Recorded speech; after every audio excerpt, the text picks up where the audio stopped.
And it goes a little something like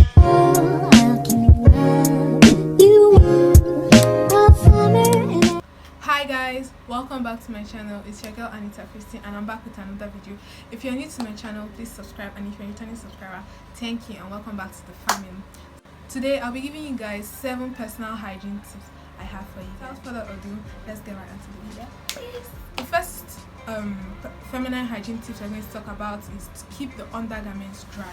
So whenever you urinate, you want to clean after yourself. If you go to the gym or you go to take a swim, you want to freshen up immediately and change out of that underwear, because whenever the underwear is not dry or whenever there is moisture down there, it could start manifesting infection or bad odor. So try to keep your undergarments clean. If you have any discharge, that is built up or something like that, you can change undergarment immediately. Just make sure that place is as dry as possible.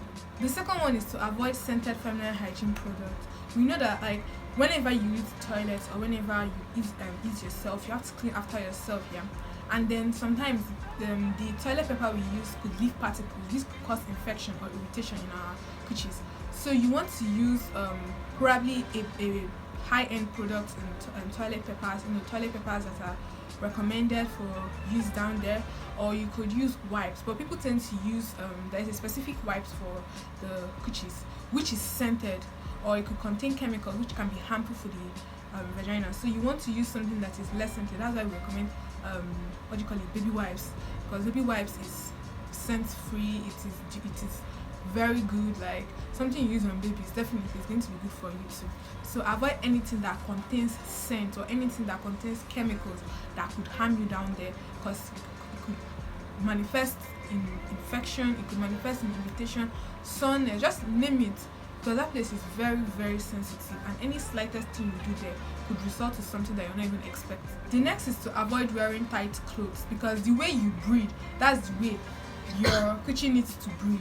So whenever you wear clothes that are made from synthetic, it blocks air circulation down there, which can promote infection, which can promote ingrown hair, because the pubic hair is not even seeing the space in which it needs to grow out. So you need to wear something that is breathable. Cotton underwear is more or less. You need to wear something cotton, because any synthetic fabric can block any air circulation there. And we know when there's no air circulation, there's no way for the coochies to be dry, and then it produces moisture, which could ultimately lead to bacteria and yeast infection, and at the end of the day you see yourself getting vaginal infection. So try to wear things that will make you breathe. At night, I personally recommend you don't even wear underwear to sleep, because that's the only moment where your coochies have the opportunity to breathe at all will, because during the day you're more or less on your underwear throughout the day. So that night after taking your bath, go underless wear, or you can probably just wear one, as long as it is cotton and that you are free, there is air passing through your body in and out. Remember, the way you breathe, the way you need air to survive, that's the way you need air to maintain its own pH balance. The next is to learn to wipe properly. We know that when we defecate, or when we urinate, or when we even go to change our sanitary towels, we tend to clean after ourselves, and sometimes we do it the wrong way. So when you want to wipe, you wipe from top to bottom, that's from the vagina to the anus, and not the other way around, because when you wipe from the other way around, you're basically dragging bacteria from the anus to the vagina, and ultimately you get yeast infection, you get bacterial infection, you just get all kinds of things. You want to be very careful when you're wiping. So if you've been wiping the wrong way, this is the opportunity for you to wipe correctly. The next, do not completely shave the pubic hair. Research has shown that the pubic hair tends to protect, acts as a safety net to protect the vulva from bacterial infection.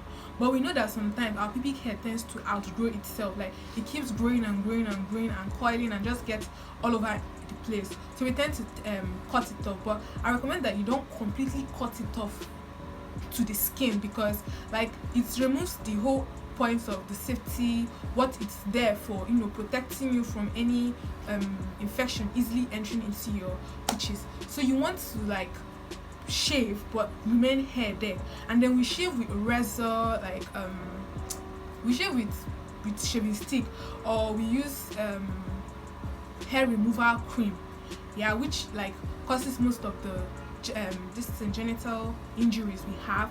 So you want to shave with scissors. So you just trim down the hair and not completely uproot it from the root like that. The next is to washing and cleaning of the vagina. So you want to use unscented or unperfumed soaps to wash your vagina. If you must use soap to wash your vagina, then you use something that has no scent at all to avoid irritation, because everything you're doing is actually avoid irritation down there, because any slightest thing you do down there can result to something that you're not even expecting. It can result to anything ranging from soreness to irritation, from irritation to bacterial infection to yeast infection, and the list keeps growing from there. So whenever you are on your period, you want to change your pad every 5 to 6 hours or even less. Make it as often as possible, to avoid odor, because when you're in your period you tend to smell more, you tend to have more bad odor. So you want to take your bath as much as possible. Then you want to bath as often, whether you're on your period or you're not on your period. You want to bath as much as possible. Then when some people tend to do this douching thing whereby there is a machine springs chemical, like liquid chemical or liquid water, springs water into the vagina in an attempt to clean the vaginal wall. That is not even advisable, because you don't know the chemicals that were used to produce that particular substance you're using to clean the vagina. And then sometimes, most of the time, that thing can bring about serious infection that you don't even understand, very serious infection. The vagina cleans on its own to start with. Research has shown that the vagina cleans on its own. Whenever you have discharge, that is the ultimate purpose of why the vagina is cleaning. That discharge you're seeing is the cleaning from the vagina. So when it cleans on its own, why then do you want to you bring something and go and clean it? Because you want it to smell like gold and diamond. It can never smell like gold or diamond.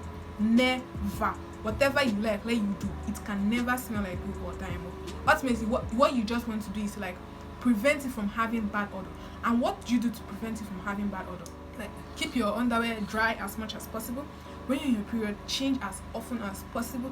Take your bath at intervals, morning and night, or however you want to take it. Take your bath at intervals. Wash the vagina properly. You have to wash it very, very well, either with soap, which is unscented and unperfumed, to avoid any bacterial infection, or you could just use water. Because what you're actually washing is not the inside. That's not what you're washing.